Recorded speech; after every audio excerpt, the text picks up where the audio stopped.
As a decorated psychologist, I have long scoffed at the notion of a collective mind, where reposes the whole of human experience, past and present. But I can imagine no other origin of the danger to which I bring your attention. What is this dire threat I must warn you about? It is nothing less than a pink bunny. In the course of my work, I have run across a number of cases involving the aforementioned creature. It attached itself to the poor doomed souls I once thought suffered only from the prosaic maladies of the mind. I believe the creature had, for a small while, contained itself to a small town whose name I will not give here, though I will say it is a place with a long history of producing the insane. While the initial symptoms that each victim exhibited shared little in common, the latter stages of their harrowing became quite uniform. In each case, the victim came to believe that a pink bunny was watching them, speaking to them, calling out to them to follow it. And in every case, their final destination, which I suspect does not actually exist upon or within the solid earth, was a blood-spattered rabbit hole dug crudely into the earth. Here's an excerpt from one of my patient interviews, which outlines some of the final stages of the unearthly rabbit's unique brand of psychic entrapment.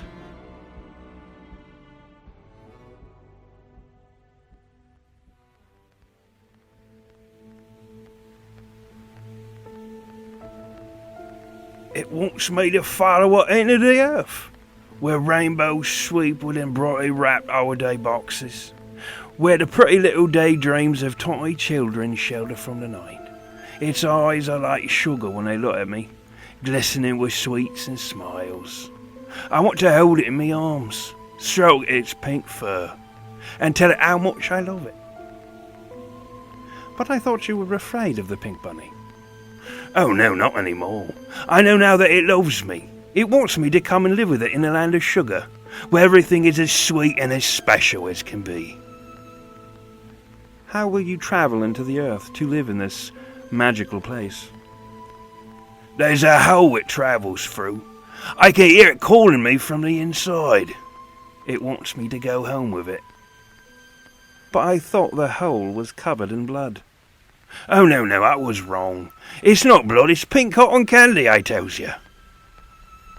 I think it would be best if you waited, just a little bit longer, before you left with your friend. I'm sure the rabbit will wait for you. It does love you, after all. I think it would want you to finish your therapy, so that you can be well again.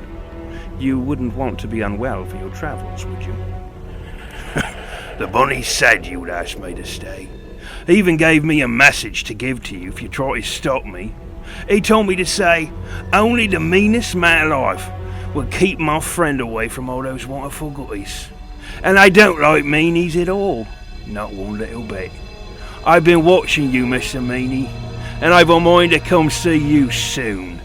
You might hear me some night, digging up through the dirt. I'll come for you and take you away with me. But I'll bring you to another place that isn't so sweet at all. Not one little bit.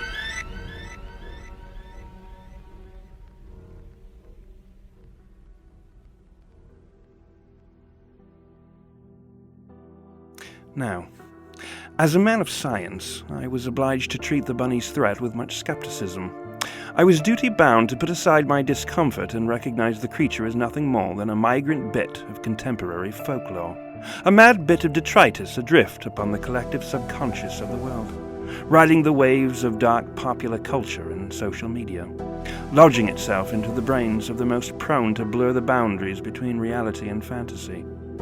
This is what I assumed was behind the pink bunny recurrence. So I continued to encourage my patient to resist the temptation to go down the rabbit hole. I have only my academic elitism and concomitant snobbery to blame for the death of my patient. I should have done more. I should have believed more. Hours after a particularly long session with my patient, who finally gave in to my protests that he avoid the rabbit hole, I returned late in the evening and immediately retired to my bed. My dreams were filled with a terrible dragging sound, which slowly disappeared beneath a heavy wailing. The shrieks grew nearer, but also seemed to pass somewhere beneath me. At some point I woke up, covered in sweat, and I realized the sounds did not originate from the dream, but instead came from my own cellar.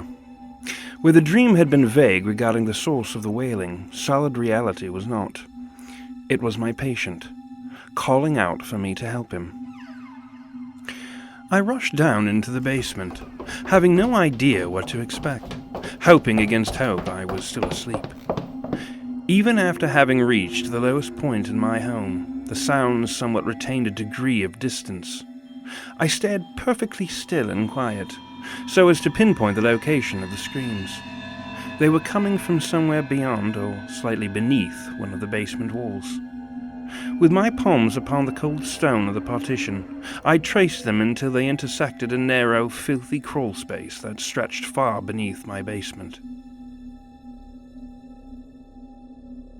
I watched with doubtful sanity as a small hole appeared in its distant recesses, and nearly died from fright when something pink and fuzzy began picking through the debris of the collapsed tunnel. The diminutive being was revealed only for a second in the dim glow of a solitary bulb, a creature that had no place upon the earth, much less in my basement. It was the unholy rabbit itself, dragging my bellowing patient through a maze of underground tunnels.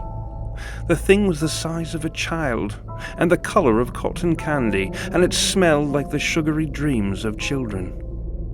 There was a primal and sinister sweetness to its tiny smile, which it offered just before digging a hole into the other side of the crawl space. Its little paws a blur of frenetic activity. Directly after, the rabbit transferred its screaming cargo from one tunnel into another, stuffing the sobbing man into the subterranean darkness, the way one would pack a sleeping bag into a washer. The creature turned and spoke to me. All but its burning pink eyes were visible beneath the low hang of the thick shadow. I don't like to make them come with me, Mr. Meanie. It ruins the fun of the trip. But you didn't give me a choice, now did you? Now, don't make me visit you again, Mr. Meanie. Or next time it will be you. Its voice was as cartoonish as its appearance, but its saccharine tones and pink exterior hid a monster of illimitable foulness, serving only to emphasize its stark and terrible departure from all solid and sane reality. I fainted to the shrinking sounds of my patient being dragged away to the incomparable land of sugar.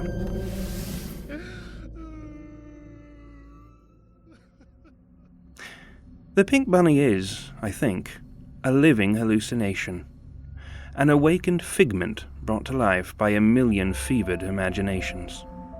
It has since burrowed deep into the recesses of humanity's collective unconscious, and now waits to be encountered by those minds capable of witnessing it, lunatics all. What it does with these poor souls I do not know, but I suspect the worst. I will soon quit my practice and spend the remainder of my years looking upon only the soundest of sights, for I have absolutely no desire to court an invitation to the land of sugar. Should you ever encounter the pink bunny, or those who speak of it, never, no matter how much you may want to, follow it down into the earth.